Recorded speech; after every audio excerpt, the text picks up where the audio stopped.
The internet lost its collective mind few days ago when several outlets reported Marvel and Sony have failed to renew a deal for keeping Spider-Man in the MCU, suggesting the wall crawler won't appear in any more Avengers movies and won't have other Marvel superheroes cameoing in his solo films as well. However, reports of the Marvel-Sony partnership ending are a bit premature, and even if things don't wind up being worked out between the studios, it might not really matter much for very long anyway. First, some context. Sony has been making Spider-Man movies under license from Marvel since 2002, when Sam Raimi's first film grossed around $821.7 million worldwide, of production and marketing cost of $200 plus million. Sony, after cost share of the receipts, was roughly around $200 million, not subtracting from back-end points. The second film grossed around $783.7 million, of cost approaching $300 million, leaving Sony with something in the range of like $100 million or $100 plus million after cost and before subtracting participation points. The third film saw the highest box office yet for Spidey, topping around $890.8 million of an estimated of $350 to $400 million in costs, netting Sony receipts of $50 to $100 plus million again prior to the back-end points. When Sony rebooted Spider-Man with the amazing Spider-Man, the result was $758 million globally after approximately $300 plus million in expenses, leaving Sony around $100 plus million before participation is subtracted. A sequel, The Amazing Spider-Man 2, subsequently took $709 million after an estimated $350 to $400 million in production and marketing expenses, with Sony merely breaking even at best or potentially losing money. Anyway, that's a very good point we should look in. Okay, that's when Marvel Studios entered the picture in a deal that had Marvel essentially making the films, while Sony signed the checks and pocketed the box office, minus payment to Marvel for working on the film, reportedly at a cost of about 5% of Sony's share of box office receipts. In exchange, Marvel was allowed to use Spider-Man in team-up films including Captain America Civil War, Avengers Infinity War, and Avengers Endgame, while Sony solo Spidey movies had supporting appearances by Iron Man and Nick Fury.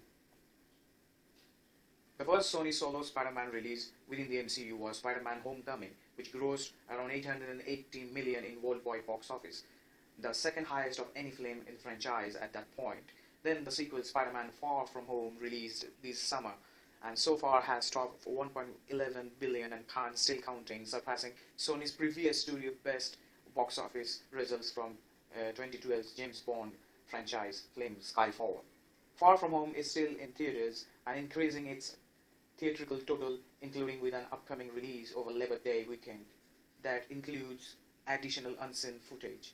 The superhero sequel is one of only two Sony films to ever pass the $1 billion threshold, and other being 007, aforementioned Skyfall. This brings us to the current installment between Disney, Marvel, and Sony to clear up some misconceptions spreading on social media and some press outlets. The disagreement doesn't simply stem from Disney wanting half of the box office, as it's been simplistically and falsely stated by certain corners of media and fandom. Disney's actual position was that they wanted to share the cost of making the Spider-Man movies again. Sony currently pays for the production and marketing of the solo movies, but Disney offered to pay 50% of production cost. That's why they also want to split the box office results, pay half the cost, get half the results. In addition, Disney suggested Marvel get involved in the spin-off movies, such as Venom 2, raising the potential those films might also wind up folded into the MCU as well. In other words, Disney wanted to pay half of Sony's expenses to make these films to help in the making of spin-offs, and could possibly open the door for spin-offs to participate in the MCU, meaning crossovers would be possible at that point, as well as also getting half of the box office. Now let's refer back to the previous data for a moment to consider the implication of all of this for Sony. Sony has spent a lot of money making and marketing the Spider-Man films, and over time their pre-MCU releases saw at first static and then dwindling returns on their investments. The Sam Raimi series wouldn't go up off the rails due to the studio meddling and disagreements over how to proceed. Then Mark Waid's rebooted films likewise wound up slave to studio demands that hamstrung the second film and abruptly ended Sony plans once again. Marvel's entry into things then came after Sony twice had a good thing going with the Spidey and managed to fumble it. Which is to say, Sony spent a combined estimated $1.5 billion to make the market 5 Spider-Man movies that combined to bring the studio roughly around $500 million or less in black ink. Before subtracting all of the participation points, that means Sony was spending an average of $300 million per film and had to make $800 million per film just to earn back a profit of less than $100 million per film. Let me pause here to make something clear. Several of those previous Sony Spider-Man movies were great, some of them were good, and even the worst of them still had much to admire. I'm not trying to bash these films or the films themselves, all of which I have seen repeatedly and on home entertainment in multiple forms. So I am far from a hater when it comes to Sony's work with the character, but none of it negates the fact that the studio meddled as soon as those iteration of Spidey got up and running, and studio meddling resulted in sinking both versions.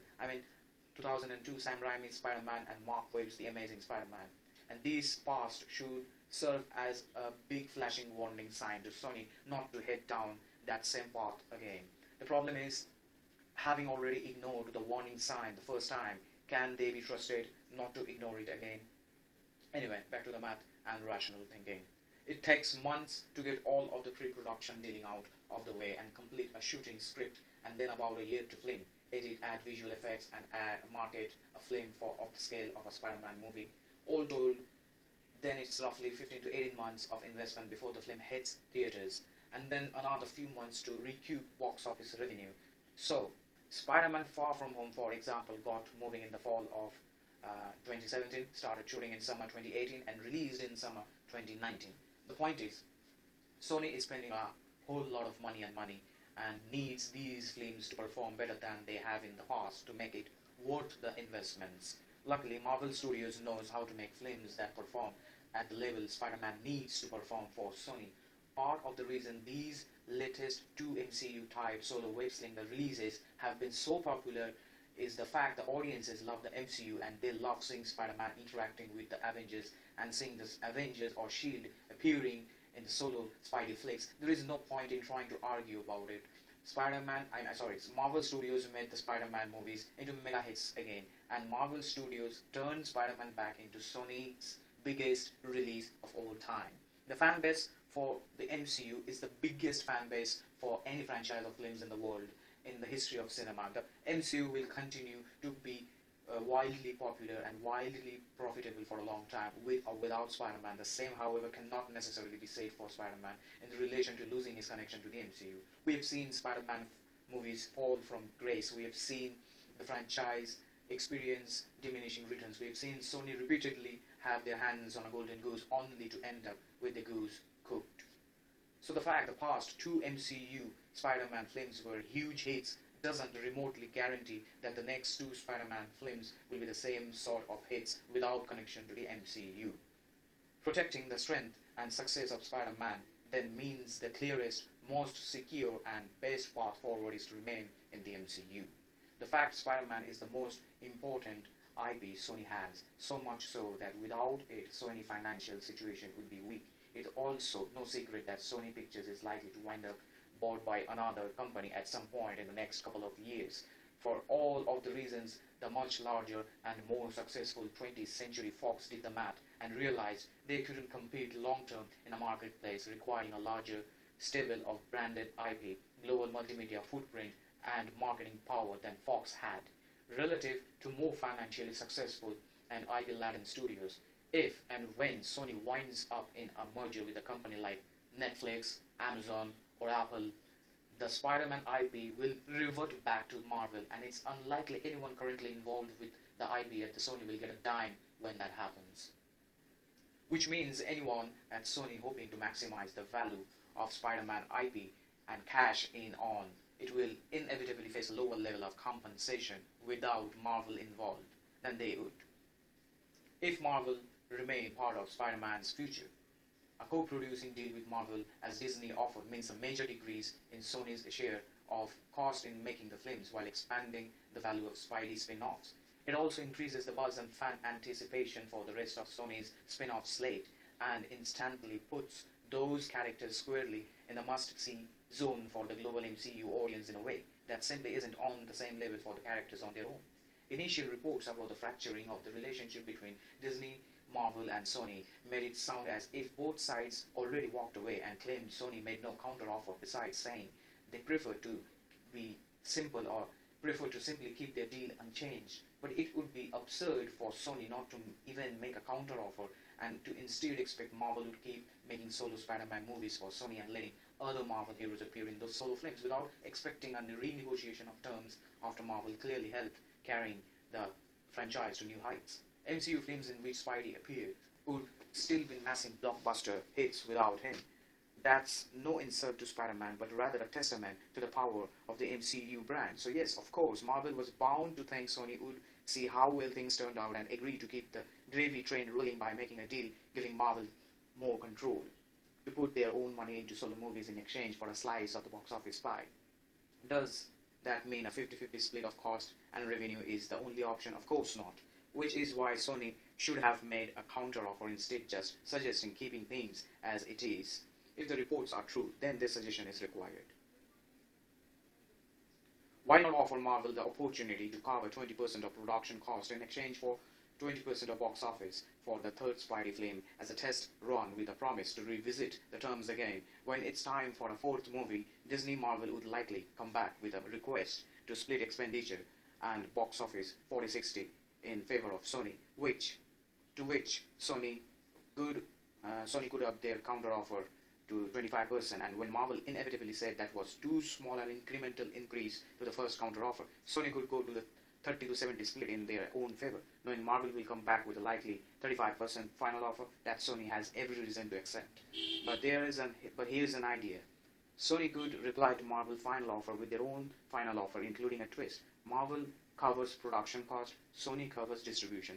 They split the revenue 50-50, and the deal is for 3 more solo Spider-Man movies plus 3 more appearances in any Marvel Studios releases. And Marvel gets the same deal for covering costs on spin-offs as well. That is, Marvel makes them, Sony distribute them, and they split box office revenue 50-50. That might not sound like a deal Marvel or Sony wouldn't want, but think carefully about the numbers. If Spider-Man remains at the $1 billion level, then the revenue split will be about $200+ million to each studio, from which they subtract their expenses, production cost for Marvel, marketing cost for Sony. If Marvel keeps the film at the $150 to $170 million level, they will pocket roughly $30 to $50 million per solo release, plus they keep using him in the other MCU films while getting more control of the character in a deal, probably spanning 6 to 10 years. That's without consideration the value of having control over the spin-offs as well, having access to creating and using those characters in ways that add to the MCU, and having the additional at least tens of millions of bucks in profits from each of those as well. Maintaining use of the character, expanding Marvel's control over the IP and spin-offs, and getting a modest profit for each film is good reason for Marvel to agree to a deal. Even if it's not their ideal scenario, losing the character now will screw up the ability to use Spider-Man in the MCU for a long time. Even if the Marvel Studios eventually gets the full rights to the Spider-Man away from Sony in the future, it would be after Sony made their own solo Spider-Man films again with this version of the characters, the one from the MCU. So whatever happens in those films may sabotage what Marvel would want to do with him later. In fact, if no deal is made, it's in Sony's best interest to go all in on connecting their Spider-Man movies with their or other spin-off films, to build their own separate, new shared Spider-Verse that ignores the MCU and creates continuity nightmares for Marvel if they ever get the Spidey rights back. For Sony, this hypothetical version of a deal is also a big win. They simply continue to market the Spider-Man films while not having to worry about the expenses and details of getting the films made. Marketing costs are lower than production costs, so in this version of the deal, Sony has even more reason to agree since their share of total expenses is lower than it would be under Marvel's offer, yet they still get half of the revenue. They don't just lower their cost in direct proportion to their revenue stream, the relative drop in cost exceeds the drop in share of revenue, and that's mean profit margin increase. And we are talking about significant reason for Sony to do what they have to do, make a deal like this. If Sony walks away completely, they better be sure they can make Spider-Man movies that retain the same level of quality, audience love, and box office results they got from their connection to the MCU. Otherwise, Sony will face higher costs for lower profits, less opportunities for the story they can tell, and a sizable fan and audience backlash over the failure to ensure Spidey remains friends with the rest of the Avengers on screen, meaning a third time Sony will have screwed up the series' future and their investors' financial futures. Because, and I cannot say this enough times, Spider-Man without the rest of the MCU is a much worse scenario for Sony than the MCU without Spider-Man is for Marvel, in terms of brand power and financial futures. In fact, if Sony really refuses to consider alternative offers and doesn't make a deal to give Marvel a co-production deal and share of revenue, it's in Marvel's interest not to make any sides or deals to continue using Spider-Man in MCU films. There is a chance this could happen, with Sony just making solo movies that exclude any mention of cameos etc. related to the MCU, but Marvel pays Sony a fee to keep putting Spider-Man in the Avengers, teams up, and in other superhero solo outings. The problem is Marvel has no real incentive to pay Sony a fee to use Spider-Man, since his inclusion in a limited capacity doesn't bring much to the table, and instead serves mostly to maintain the false impression that the solo Sony movies are still part of the MCU, meaning whatever happens in those films is perceived by audiences as being part of the MCU too. And if or when some of the solo films or spin-offs decrease in quality or underperform, it creates the impression of a stain on MCU's reputation. Paying Sony to use a character in ways that primarily act as promos for Sony's solo films while taking on the risk of those solo films hurting Marvel's own reputation isn't a scenario favorable to Marvel. If Sony balks at a deal